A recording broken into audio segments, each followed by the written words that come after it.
అక్కడ కూడా నిర్లక్ష్యం చేశారు.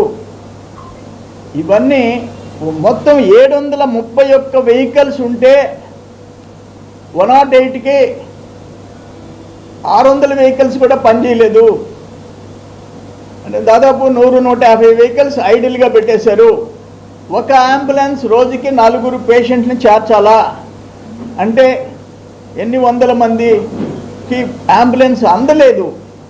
ఇవన్నీ గవర్నమెంట్ ప్రిన్సిపల్ ఆడిట్ జనరల్ ఇచ్చిన రిపోర్ట్స్ ఉన్నాయి, కాగ్ రిపోర్ట్స్ ఉన్నాయి.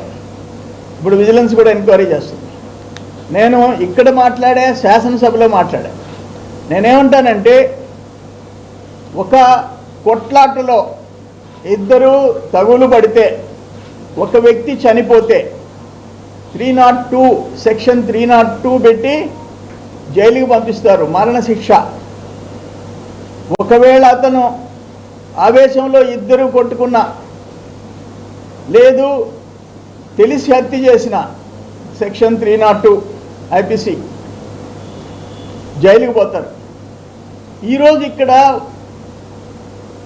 గవర్నమెంట్ ప్రిన్సిపల్ ఆడిట్ జనరల్ ఈ రిపోర్ట్స్ అన్నీ చూసిన తర్వాత దాదాపు 34 లక్షల కేసులకి 17,40,000 మంది పేషెంట్స్ని గంట లోపల చేర్చలేకపోయినారని ఇస్తే ఎన్ని వేల మంది ప్రాణాలకు ముప్పు వచ్చింది? ప్రాణాపాయంలో ఉండే వాళ్ళ ప్రాణాలు ఎంతమంది పోగొట్టుకున్నారు? ఎంతమంది ప్రాణాలు పోయినాయి? ఒక ట్రస్ట్ పేరు చెప్పి 104లో ఒక 175 కోట్లు, 108లో ఒక 200 కోట్లు దోపిడీ చేస్తే, 2 కలిసి ఒక 350-400 కోట్లు దోపిడీ చేసి కొన్ని వేల మంది ప్రాణాలు, లక్షల మంది, 17 లక్షల చిల్లర మంది పేషెంట్స్ని నువ్వు టైంలో చేర్చలేకపోయినావని చెప్పేసి 2.5 years టైంలో ఇచ్చింది ఆడిట్ రిపోర్ట్. ఎన్ని వేల మంది ప్రాణాలు పోయి ఉండాలా? దానికి ఏ శిక్ష విధించాలా? విజయసాయిరెడ్డి వియ్యంకుడు, అరవిందో రాంప్రసాద్ రెడ్డి కొడుకు, విజయసాయిరెడ్డి అల్లుడు రోహిత్ రెడ్డి మెయింటైన్ చేసిన ఈ సంస్థ విషయంలో ఏ శిక్ష వేయాలా? ఏ శిక్ష వేయాలంటా నేను మీ కకృతి కోసం ఒక ట్రస్ట్ పేరు పెట్టి, మేము దాతృత్వ సంస్థ అని పేరు పెట్టి ఆపదలో ఉన్న వాళ్ళ ప్రాణాలు సత్యం రామలింగరాజు గారు చేశారు. ఫస్ట్ ఎట్లా చేశాడు? ఒక బ్రాండ్ అంబులెన్స్ అంటే సత్యం రామలింగరాజు, ఆయన బ్యాక్గ్రౌండ్ ఏదైనా కానీ. ఆ తర్వాత జీవీకే సంస్థ కొత్త అయినా పాత అయినా నెలకు 1,30,000 చేసింది. నువ్వు వచ్చి 2,28,000, ₹1,00,000 ఎక్స్ట్రా. కానీ గోల్డెన్ అవర్ పాటించలే, బండ్లు రిపేర్ చేయలే, ప్రతిరోజు 100 చిల్లర వెహికల్స్ ఐడిల్గా పెట్టావు. ఏం శిక్ష విధించాలంటున్నా?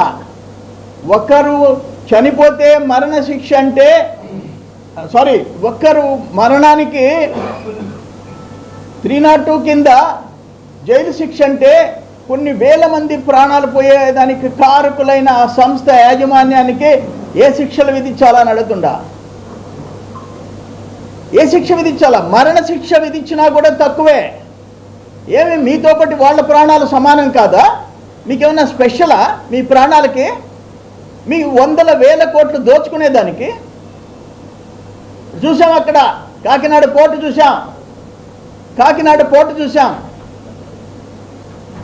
అని ఇంత ఘోరమైన దోపిడీ బతుకులకి ఏ శిక్ష వేయాలంటున్నా? అందుకే నేను చెప్తుండా, ప్రభుత్వానికి విజ్ఞప్తి చేస్తుండా, ముఖ్యమంత్రి గారికి చెప్తుండా, హెల్త్ మినిస్టర్కి చెప్తుండా, సత్యకుమార్ యాదవ్ గారికి, దీని విషయంలో సీరియస్గా యాక్షన్ తీసుకోండి. మీరు సిఐడికి ఇస్తారా, సిబిఐకి ఇస్తారా, మీరు ఎవరికి ఇస్తారో తెలియదు.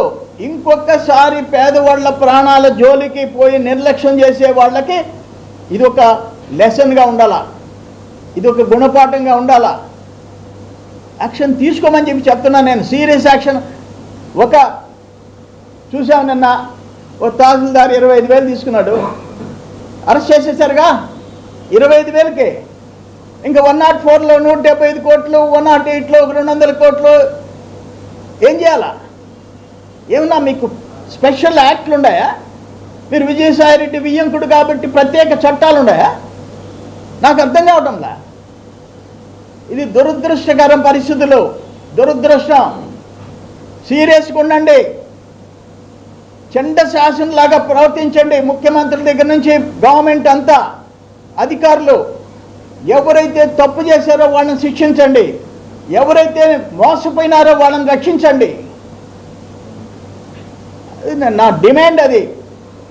ఈ కేసులో either CBI are CID enquiry వెయ్యాలా, వేసి వాళ్ళని శిక్షించాలా, చట్టపరంగా శిక్షించాలా.